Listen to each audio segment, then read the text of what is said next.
I completed the Shiny Dex for Pokemon Scarlet and Violet's DLC, the Indigo Disk, and here's what happened during my adventure. Before we begin, these kinds of videos take a long time to complete, so if you do enjoy it, consider subscribing to the channel. When Part 2 of the DLC, The Hidden Treasure of Area 0, the Indigo Disk, was announced, I knew I had to jump back into the game and continue my journey of completing a Shiny Dex for each of the areas. This time, it was Blueberry Academy. There were several obstacles to overcome during this challenge. In order to make sure I completed my goal, I devised a plan. Here's what I wanted to accomplish. Complete the story and finish the regular Dex, as this would give me a list to compare to, and would also allow Miraidon and Koraidon to fly, thus making traversing the terrarium easier. As always, I have to be the original trainer. This means that no one can catch these shinies for me. All of them had to come from my own games. Trade evolutions were the only exception for getting help with my shinies. Certain Pokemon like Porygon 2 and Z, Alolan Golem, and Magmortar need to evolve via trades, so there wasn't anything I could do about that. Shout out to my brother. Now this one is my own personal choice. No eggs. After egg hunting for specific Pokemon during my Paldean Dex, I wanted to do everything in my power to avoid egg hunting in the Indigo Disk. So now that I had my goals, what are my obstacles? Let's run through that. 1. We're going to have to get the starters to spawn, and when you start up the DLC, you don't actually know how to immediately do that. As we learn later, the starters are actually tied to BP and BBQ quests. 2. I'm going to need Herba Mystica. Lots of it. Herba Mystica is the most powerful sandwich ingredient for shiny hunting, and it is a pain in the booty cheeks to acquire. This is because it requires 5 and 6 star raids to potentially drop an herb upon completion. Lastly, there is some challenging terrain and spawn patterns. Many times Pokemon outbreak in small crevices, like those in the Charged Cave, and they have a chance to spawn along the world border and the biome borders. Not to mention, certain Pokemon have very limited spawning areas. Learning these patterns and how to overcome them would take a little bit of work. Now, thankfully, because I had completed 2 shiny Dexes earlier, I had a huge lead on my goal, which is 1 shiny of every available species in the Indigo Disk Dex.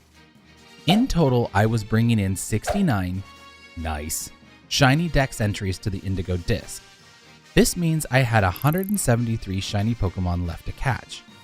However, of these 173, Gouging Fire, Raging Bolt, Walking Wake, Iron Boulder, Iron Crown, Iron Leaves, and Terapagos are all shiny locked, thus bringing the total shiny Pokemon I needed down to 166.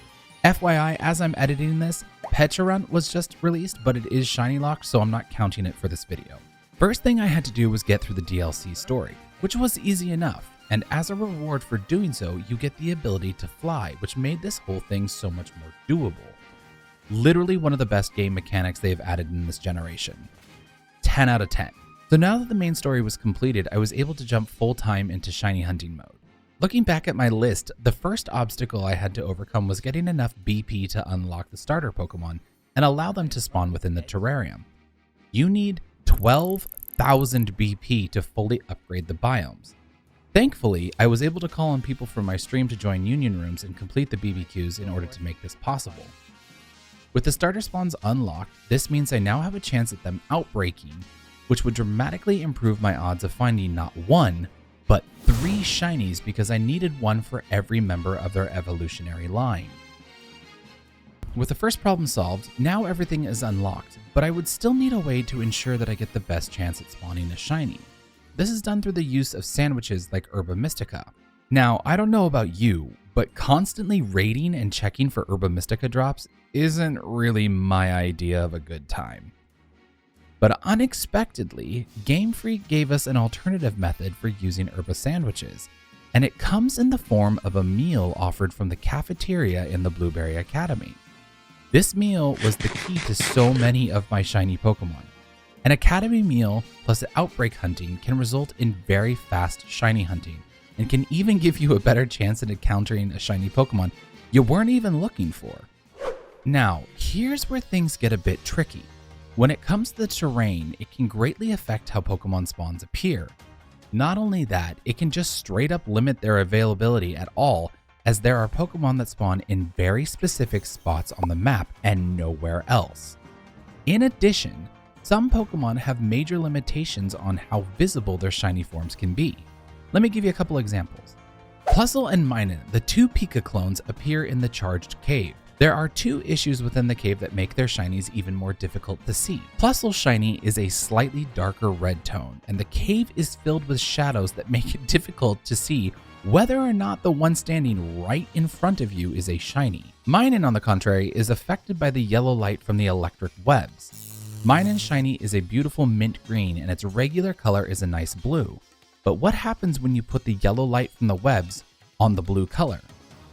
Well, it looks kind of green, and the places where my outbreaks occurred meant a lot of them looked shiny. Thankfully, I did find a spot that made it easier to distinguish when it actually did shine. Next up is Minior. Minior makes its return to the game. I'm so excited. It's a little cutie. Minior, though, has a frustrating issue. No, not the fact that it loves to spawn on the side of mountains and float off in a different direction. Unlike other Pokemon, you can't see its shiny in the overworld. Only the core is a different color pattern, and it's the same shiny for all the various core colors. The best strategy I had was to save at an outbreak, make a level 3 rock shiny sandwich, and auto-battle Pokemon until whatever Pokemon I was using told me it was unable to fight that specific spawn. Only when encountering it do you get the shiny animation, but be careful. It has explosion. One by one, my checklist of mons was shrinking. Shine after shine, outbreak after outbreak, I was on the path for success. There are two ways to do this challenge, and we do talk about it every time we do a Shiny Dex video.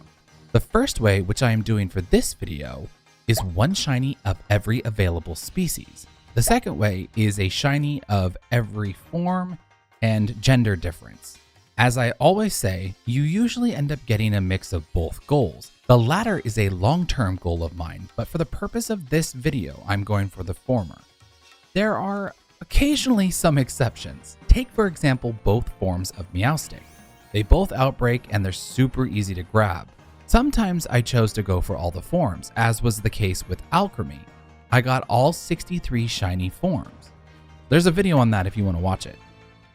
But there was one special Pokemon that I decided to go for both genders because I knew it would save me, in the future, a lot of trouble. Torchic. If you didn't know, the difference between the male and female Torchic is literally 1 pixel. I'm not joking. This little dot on its booty cheeks is the difference. Now, the reason I decided to shiny hunt both of its genders was because getting a Torchic outbreak was incredibly difficult for me. It took hours and hours of resetting for a Torchic outbreak. When one finally appeared, I decided to go for it. To make it more difficult, female Torchic only has a 12% chance of spawning. A shiny female Torchic has a please don't make me do math. Please do not make me do math. Just know it's lower, okay? Just know it's lower chances.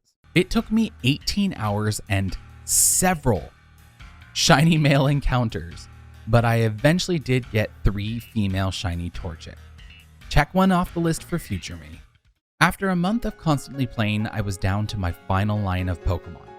One Pokemon that an entire month's worth of playing I had never seen an outbreak for. One Pokemon that has only one small location for spawning. Hidden in a small oceanside cave in the polar biome was the only spawning location for my favorite starter Pokemon, Cyndaquil. Hunting Cyndaquil was complicated. 1, it's a very rare outbreak. And 2, even when using a level 3 Sparkle Fire Sandwich, fire spawns don't override the other Pokemon spawning in that area.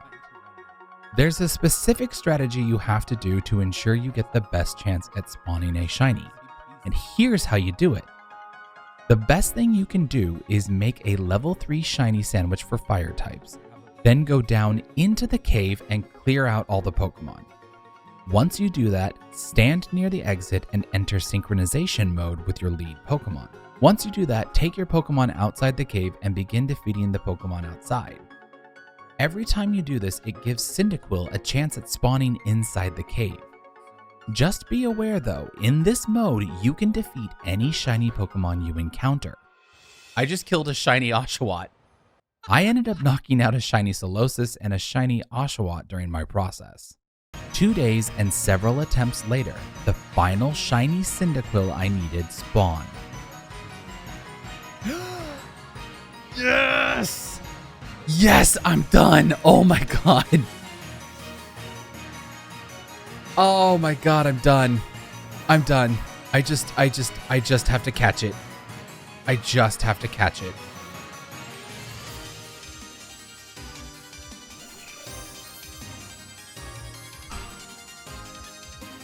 All right, Premier Ball.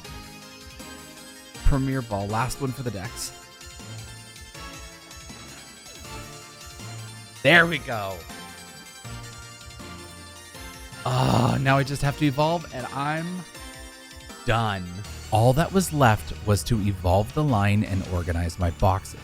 Funny enough, going for a shiny Dex for all 3 areas of Scarlet and Violet nearly fills all of the boxes. I had to transfer out most of my non-shinies and my extra shinies to home just to make room. Overall, I really enjoyed my playthrough of Scarlet and Violet. I will be casually hunting the entire living Dex of Scarlet and Violet, including the gender differences and forms. However, there is just one Pokemon that will have to make its return in order to make that goal achievable. But once it's back, the race is on. If you enjoyed this video, make sure to leave a like and also consider subscribing.